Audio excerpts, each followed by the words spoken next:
पण गेल्या भागामध्ये पाहिलं होतं की लेखक आणि वनरक्षक टोंगे आणि अजून काही सहकारी जंगलाची सैर करण्यासाठी सफर करण्यासाठी जातात आणि तिथेच त्यांना उन्हें किसके होने का एहसास होने लगता है, वाघिन होने का एहसास जो है उन्हें होने लगता है। तो उनके मन की हालत कैसे होती है ते आपण पुढे पाहणार आहोत। पानवठा म्हणजे पाण्याची जागा। जसा जवळ आला तसं माझं हृदय जोरात धडधडू लागलं। हृदय जोरात धडधडू लागणे म्हणजे खूप भीती वाटणे। वाक्यप्रचार आहे हा सुद्धा। या जाणीवेनं माझा घसा कोरडा पडला। घसा कोरडा पडणे हा सुद्धा काय आहे, वाक्यप्रचार आहे। खूप भीती वाटणे। इतरांची अवस्था काही वेगळी नव्हती। उनके साथ में जो लोग थे उनकी भी हालचाल इससे कुछ अलग नहीं था। चौकस म्हणजे सावध। डोळ्यांनीच खून करून सूचना दिली। खून करणे म्हणजे इशारा करणे। आता एक एक पाऊल टाकताना मनावरचं दडपण यानी भीती और ज़्यादा बढ़ रही थी। कुठंतरी झाडाच्या बुंध्या आड जांभळीच्या झुडपात लपलेली वाघीण गुरगुर शनार्धात अंगावर हमारे ऊपर हमला कर देगी, ऐसा भय जो था लेखक और उनके साथियों को बार बार मन में लग रहा था।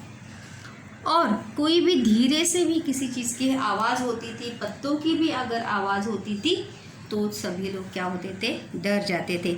आता जणू सगळा काळच थांबला असावा असं वाटत होतं। काळ थांबणे म्हणजे वेळ थांबणे। मानो ऐसा प्रतीत हो रहा था कि यहीं पे समय क्या हुआ है, रुक गया है। काळ थांबणे, वेळ थांबणे। अचानक नाल्याच्या पलीकडून आलेल्या या बारीक आवाजानं मी जागीच थबकलो याने थांबणे। माझ्या अंगावर सरसरून काटा आला। अंगावर सरसरून काटा येणे याने घाबरणे, डर लगना। हा सुद्धा काय आहे, वाक्यप्रचार आहे। भीती से रोमांच, डर से रोमांच खडे होना। एका वर्षाच्या वाघांच्या अभ्यासानं आणि अनुभवानं हे ठाऊक होतं। ठाऊक असणे, माहीत असणे, हे भी वाक्यप्रचार है कि हाँ वाघिनीचा आवाज़ आहे। लेखक जो है किसकी पढ़ाई कर रहे थे, प्राणियों की पढ़ाई कर रहे थे। विशेषतः वाघिनीचा वाघांचा ते अभ्यास करत होते। इसीलिए वो जानते थे कि ये आवाज़ जो है किसकी है, वाघिन की है। ती या आवाज़ानं आपल्या पिल्लांना बोलवत असावी। ये आवाज़ उसने किस लिए लगाई थी, अपने बच्चों को बुलाने के लिए ये आवाज़ उसने लगाई थी। अचानक पाण्यात धपकन काहीतरी पडल्याचा आवाज आला। मी पाणवठ्याकडे पाहिलं। पाणवठ्याने पानी पिण्याची जागा। मग फिर वो चाहे छोटी सी नहर हो सकती है, तालाब हो सकता है कि या थोडासा डबकं भी असू शकतं। आणि आश्चर्यानं थक्कच झालो। एका पिल्लानं बाजूच्या जांभळीच्या झाडीतून, प्रश्न पण आहे यहाँ पर कि वाघीण कुठे लपून बसली होती, जांभळीच्या झुडपात। कुठे लपून बसली होती, जांभळीच्या झुडपात। एका पिल्लानं जांभळीच्या झाडीतून थेट मतलब सीधा पाण्यात उडी घेतली होती। लगेच त्याच्या पाठोपाठ उरलेली तीनही पिल्लं धपाधप पाण्यात उतरली। वाघिनीची किती पिल्लं होती, 4, और एक ने छलांग लगाने के बाद चारों के चारों उसमें क्या लगाते हैं, डुबकी छलांग लगाते हैं। प्रश्न भी है कि वाघिनीला किती पिल्ले होती, 4। आईचा आश्वासक आवाज त्यांच्याकरता उत्साहाचं वारं भरणारा ठरला होता। माँ की यहाँ पर आईचा आश्वासक आवाज़ यानी क्यों आश्वासक कहा है, क्योंकि वो छोटे बच्चे थे, प्राणियों के छोटे बच्चे थे, और उन छोटे से बच्चों के लिए अपनी माँ आसपास होना, ये किसकी भावना थी, सुरक्षा की भावना थी कि हमें डरने की कोई भी आवश्यकता नहीं है। हमारी माँ जो है हमारे आसपास ही है। इसीलिए वो बिना डरे पानी में छलांग लगाकर चारों के चारों पिल्लू जो है वो क्या करने लगे थे, पानी में खेलने लगे थे. उत्साहाचं वारं भरणारा म्हणजे आनंद देणारा, हा सुद्धा एक वाक्य प्रचार आहे. उत्साहाचं वारे भरणे म्हणजे अतिशय उत्साह वाटणे. उत्साहाचं वारं भरणे म्हणजे अतिशय उत्साह वाटणे. बहुत ज़्यादा खुशी होना कि हमारी माँ जो है हमारे आसपास ही है, हमें किसी से भी डरने की आवश्यकता नहीं. आश्वासक यानी सुरक्षा महसूस करने वाली आवाज़. जैसे मानो वाघिणीने त्या आपल्या आवाजातून पिल्लांना इशारा केला होता की मी तुमच्या जवळ आहे किंवा आसपास आहे, तुम्हाला घाबरण्याची आवश्यकता नाही.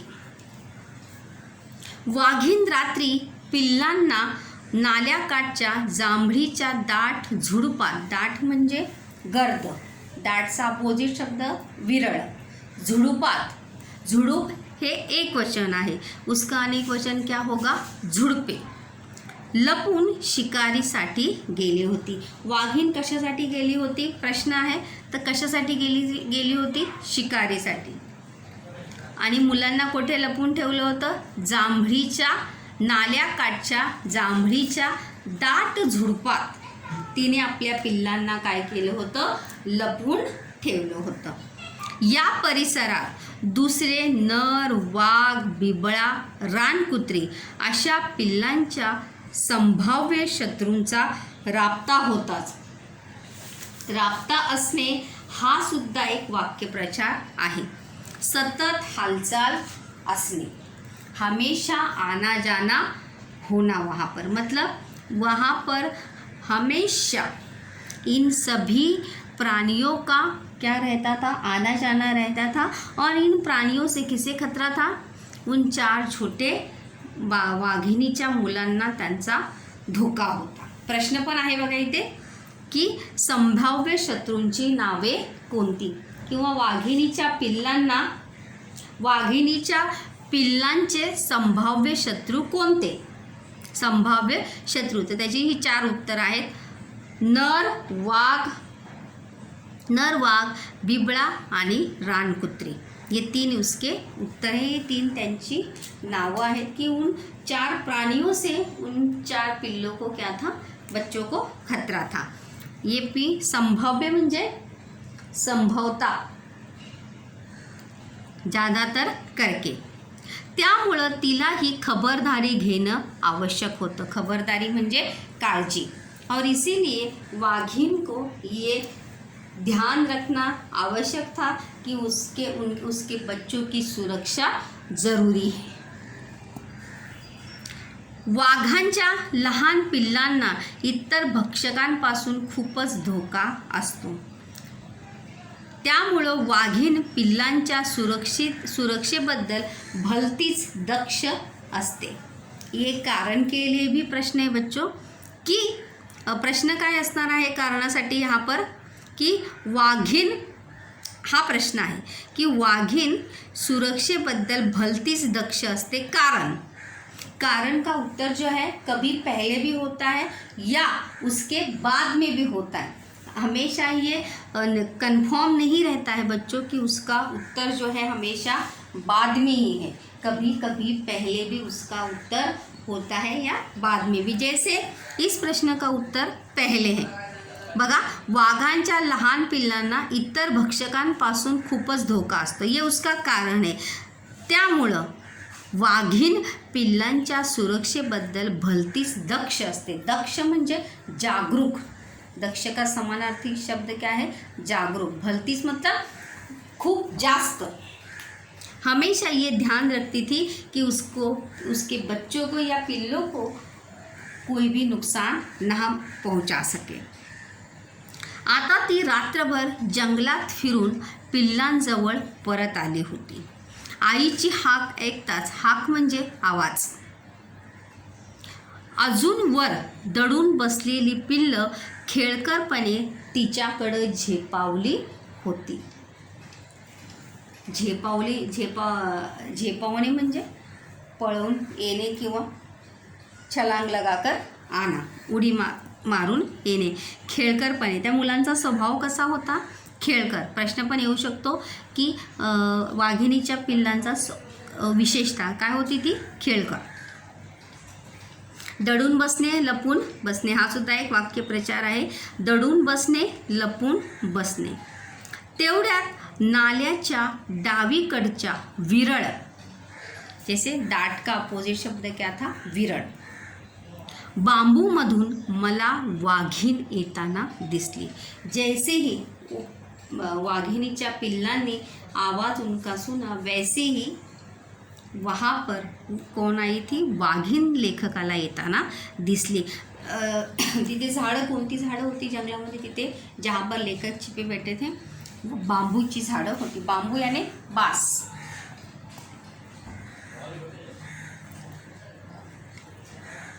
ती सरळ पाण्याजवळ आली आणि वळून पाण्यात बसली. थक जाने के कारण, जैसे हम आने के बाद मुँह हाथ धोते हैं, पानी पीते हैं, त्याचप्रमाणे वाघिन सुद्धा थकने का जाने के कारण वो सीधा आके कहाँ पे बैठते हैं, पानी में बैठते हैं. रात्रभरीच्या वाटचालीनं ती थकून ती विश्रांती घेत होती. आता हा सुद्धा कारणासाठी प्रश्न येऊ शकतो की ती वाघीण सरळ पाण्याजवळ आली आणि वळून पाण्यात बसली. कारण ते याचं कारण याच्या पुढेच आहे. कारण रात्रभरीच्या वाटचालीनं याने चलकर, चलते चलते वो क्या हो गई थी, थक गई थी, इसीलिए वो वहाँ पर क्या कर रही थी, विश्राम म्हणजे आराम करण्यासाठी वहाँ पर वो बैठी थी. पण पिल्लांच्या उत्साहाला आई बघताच उधाण आलं होतं. उधाण येणे म्हणजे उठ येणे किंवा बहुत ज़्यादा उत्साह, खूप जास्त उत्साह अंगात संचारणे, त्यालाच म्हणतात उधाण येणे. हे सुद्धा वाक्यप्रचार आहे. माँ को देखते ही हो उनके मानो शरीर में क्या संचार गया हो, खुशी की लहर सी दौड़ गई हो. त्यातील एका पिल्लानं तर वाघिणीच्या पाठीवरच उडी घेतली. उसमें से एक बच्चे ने तो वाघिनी के पीठ पर ही क्या लगाई, छलांग लगाई और वो वहाँ पर घिसकर वहाँ पर क्या गिरा था, पण तिथून घसरल्यानं ते धपकन पाण्यात पडले. लेकिन वहाँ से फिसल कर वो जाकर धाड़ से कहाँ गिरता है, पानी पे गिरता है. तोंडावर पाणी उडताच वाघिणीनं मंदपणे, मंद म्हणजे हळू, मंद का अपोजिट होगा जलद और मंद का समानार्थी शब्द होगा हळू. मंदपणे गुरगुरुना भी वो अपनी पसंदी या नापसंदी कैसे दर्शाएगी, आवाज़ कर गुरगुरुनी थी.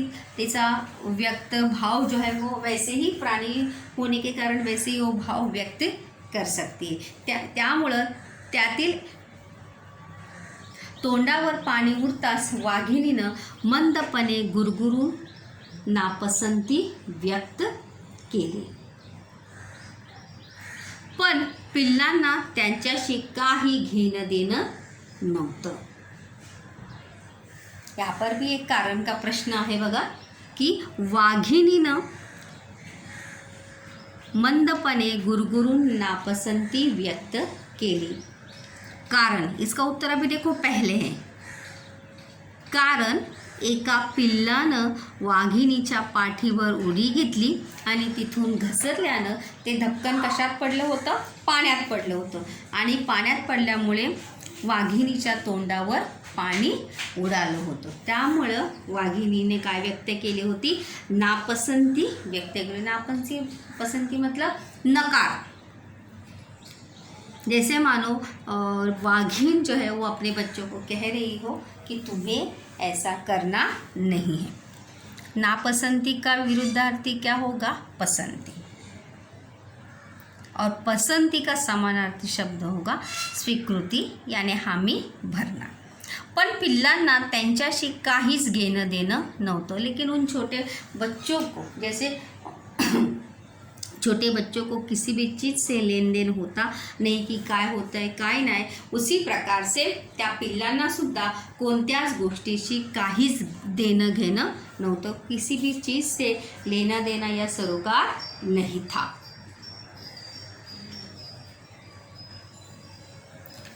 त्यांचा आईच्या भोवती जबरदस्त दंगा धोपा सुरू झाला. दंगा धोपा याने मस्ती मजाक,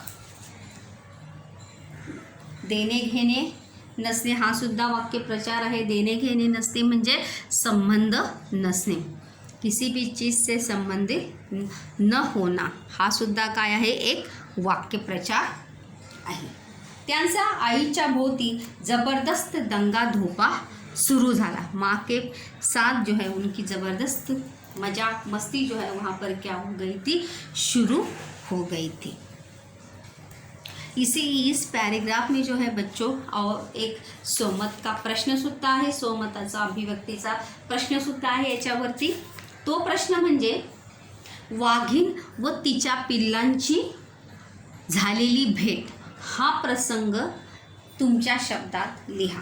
मतलब वाघिन और जब उसके बच्चे एक दूसरे के साथ मिले तो उन लोगों के साथ किस प्रकार से वाघिन और उनके पिल्लों ने किस प्रकार से मस्ती की, या किस प्रकार से एक माँ आईचं प्रेम आणि म्हणजे आपल्या आईचं प्रेम आणि वाघिणीचं प्रेम हे आपल्याला कशा प्रकारे दिसून येतं. आई कोणतीही असो, जैसे मैंने शुरुआत में ही कहा था की आई कोणती असो, प्राण्यांमधली असो किंवा आपली आई असो, आईचं प्रेम हे हर स्तरावर हर स्तर पर एक जैसा ही होता है, जो हमें यहाँ पर देखने को मिला. तो वही सोमत के प्रश्न का उत्तर में हमें इसमें से लिखना है कि किस प्रकार से जब वाघिन ने अपने बच्चों को आवाज़ लगाई तो सभी लोग वहाँ पर आते हैं और उन्हें इस बात की आश्वस्ता मिलती है कि हमें अभी डरने की कोई भी बात नहीं है,